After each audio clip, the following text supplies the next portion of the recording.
সমাজ আমাকে দিয়েছে, আমার এখন সময় এসছে যতটুকু সম্ভব সমাজকে দেয়া।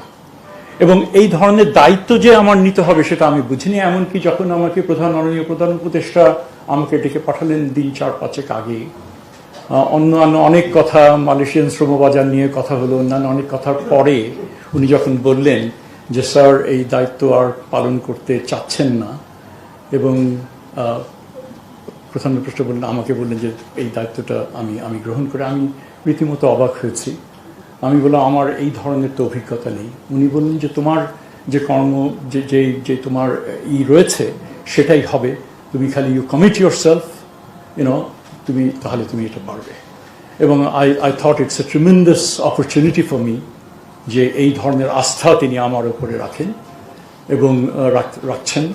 এবং আমি মনে করি যে এই যে একটা নাজুক একটা পরিস্থিতি, বিভিন্নভাবে একটা নাজুক পরিস্থিতির মধ্যে আমরা যাচ্ছি, বড় রকমের একটা পরিবর্তন হয়েছে, বিশাল, যেটাকে ইংরেজিতে বলে সি চেঞ্জ, সেটা হয়েছে।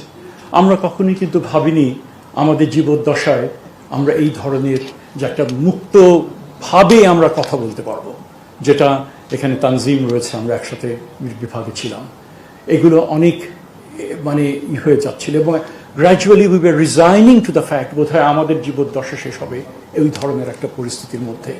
যেই দেশকে আমরা স্বাধীন করেছি, যে মুক্তিযোদ্ধারা স্বাধীন করেছেন, সেই দেশে এইভাবে আমাদের যে সময় যে শেষ হয়ে হবে, এটাকে আমাদের জন্য খুব দুরূহ ছিল। তো মাননীয় প্রধান উপদেষ্টা যখন আমাকে এই দায়িত্ব দিলেন, আমি মনে করি যে এটা একটা ইটস এ চ্যালেঞ্জ। উনি আমাকে এটাও বলছেন যে সময় মধ্যে দায়িত্বটা নিচ্ছ, আমরা তো স্যারের কাছ থেকে শুনলামই কি টালমাটাল সমস্যার মধ্যে তিনি এবং এই টিমকে নিয়ে তিনি এই দায়িত্ব পালন করেছেন, যে গুরু দায়িত্ব পালন করেছেন। এবং উনিও বললেন যে সামনেও কিন্তু যে একটা ইজি হবে তা না, আর এটা হচ্ছে বড় মন্ত্রণালয়গুলোর মধ্যে একটা।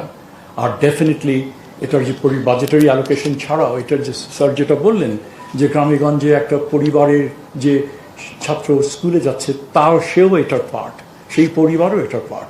সো ইটস এ বিশাল একটা যজ্ঞ। আমি মনে করি it's a rare honour that I have given this task.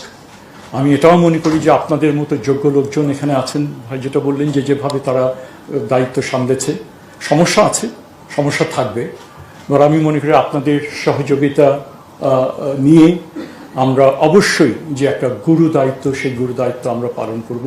All of us, I think most of us are public ইউনিভার্সিটিতে, পাবলিক কলেজে, পাবলিক স্কুলে আমরা পড়াশোনা করেছি, জনগণের টাকায় পড়াশোনা করেছি, and that is something we must always bear in mind, যে এটা জনগণের টাকায় আমরা বড় হয়েছি, এবং সেই কারণেই তাদের প্রতি আমাদের একটা দায়িত্ববোধ আছে, এবং সেই দায়িত্ববোধ আমাদের যোগ্যতা, নিষ্ঠা, ইন্টিগ্রিটি নিয়ে আমাদের সেটা করতে হবে।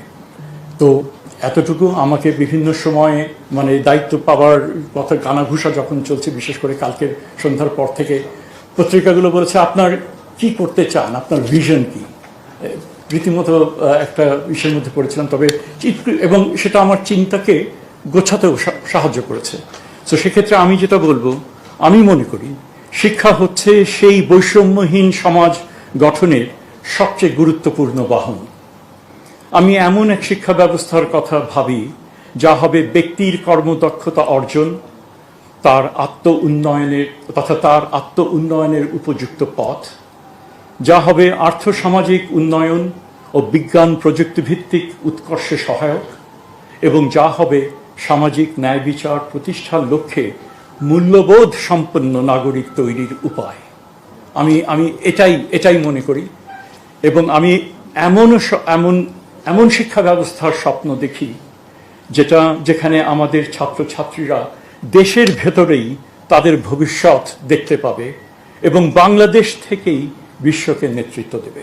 আমি এটুকুই বলবো, এবং আমি মনে করি এটা হয়তো একদিনে হবে না, 1 বছরে হবে না, 10-5 বছরে হবে না, কিন্তু তার জন্য যে বেস যেটা তৈরি করে দেওয়া, এবং তার যে অলরেডি উদ্যোগ অনেকগুলো নেওয়া হয়েছে, আমরা মনে করি অনেক কিছুই আছে যেগুলো হয়তো 8-10 মাসের মধ্যে যায় সরকারের মেয়াদকালীন সময়। যেটা বললেন যে ছোট ছোট বিভিন্ন জায়গায় নানান রকমের রাষ্ট্র আছে, সেগুলোকে ঠিক করে সেটাকে কার্যকর করা, দ্যাট ইজ দ্য গোল।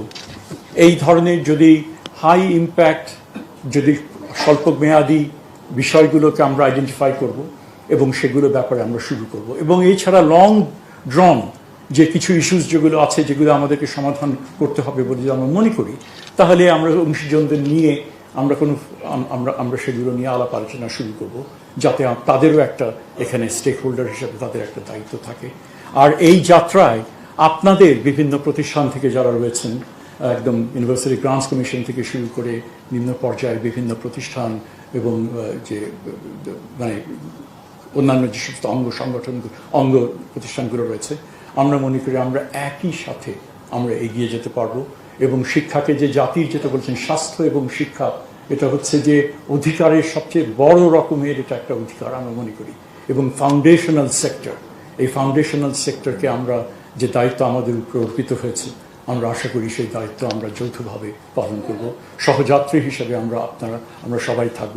এবং একই সাথে সাথে যে কাণ্ডারি হিসেবে যিনি দায়িত্বটা পালন করলেন, তার যে প্রজ্ঞা, তার যে অনেকগুলো বিষয় তিনি বললেন। এবং এর থেকে আমার তো মনে হয়, আপনি বললেন যে আমি বিশৃঙ্খলভাবে বলেছি, আমার মনে হয় আমার জন্য একেবারে সহজ পাঠ, যে একেবারে কনডেন্স ফর্মে আপনি পুরো জিনিসগুলো আমাদের, অন্যান্য আরো অনেক কিছু আছে।